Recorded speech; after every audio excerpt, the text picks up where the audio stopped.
Why? Because anyone that actually reads the Torah with real commentary, understands what it says, by default will never believe that it ever had a continuation called the New Testament. Because it contradicts it. It can never be.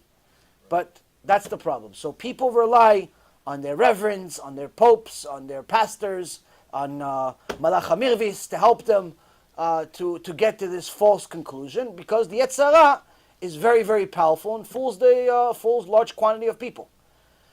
But if you're looking at objective evidence, you're never going to find it. You're never going to get to Christianity the other way. Objective evidence is only going to let you arrive at the Torah. But unfortunately, the people that disagree with this know a lot about a lot of other things, but zero about the Torah. Zero about the Torah. So I'll give you an example. About maybe a month or two ago, I had somebody that wanted me to sort of debate somebody else. And this somebody else claims to be a yeshiva, former yeshiva bachur. Former yeshiva bachur. And he had a lot of questions, and he's an atheist, and he's this, and he's that. And within the first 3 questions, everything that he mentioned in the Torah was wrong. Everything that he mentions in the Torah was wrong. So this can't be a yeshiva bachur. So then the other guy told, listen, I gave him some answers. And he's like, no, but I don't agree about all this. He goes, listen, why don't you listen to the rabbi? He knows what he's talking about. He says, what are you talking about? I went to yeshiva for 15 years. I finished 3 masechtot in the shas, or half of the shas, or something like that. I finished half the shas, and I know I finished the Tanakh. I did this. And I responded to him. I said, wait a minute.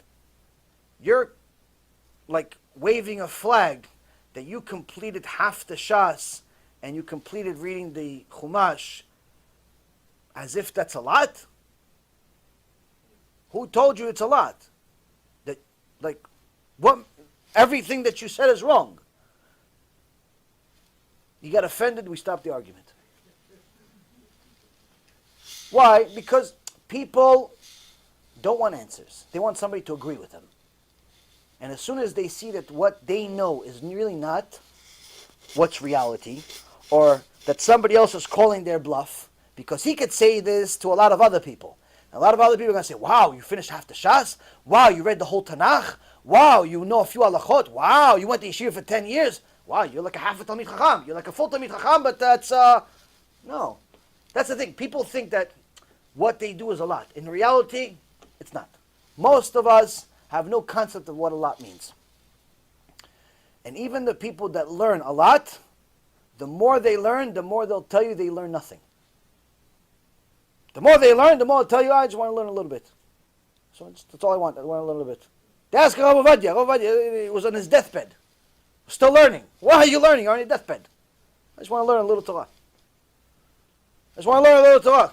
One time, they sent people to his house to get a bracha. At a time that wasn't the time, or something like that. Something happened that was like taking away a few moments of his time. He complained to the people that brought them in. He goes, what do you want me to become, an HaBRIT? An ignoramus now? The Gedol Hador is worried of becoming an ignoramus, an HaBRIT. Why? Because you're going to spend an extra 3 minutes of his time so you give somebody a bracha. Somebody that knew 60,000 books by heart. That we know of. So, the people that really know will tell you they don't know much. Because the more you know, the more you understand the breadth of the Torah. And you realize that even if you studied 1,000,000 books, 1,000,000 books, and you know all of them by heart, you still know nothing. You still don't even know the essence of the Torah. The essence, not even the Torah itself. Torah itself is not even available to mankind. Only Moshe Rabbeinu knows the Torah itself. The rest of us got the essence of Torah. And if you take 1,000,000 books, there's a few websites that have, tens of thousands of books for free on it. Like HebrewBooks.com and a few other places that have 50, 60, 70, 80,000 books for free. Even if you know all those books in every website, 80,000 here, 50,000 there, 100,000 there, all of them by heart. And then all the ones that you have to pay for. You know all the books I know, 1,000,000 books, 2,000,000 books. By heart, you know them, you still don't know anything. In comparison to the essence of the Torah. So, the people that think they know a lot usually are the ones that are the most ignorant, and usually the ones that have the most amount of mistakes, and also are always the ones that have the most amount of ego. And least amount of bitachon.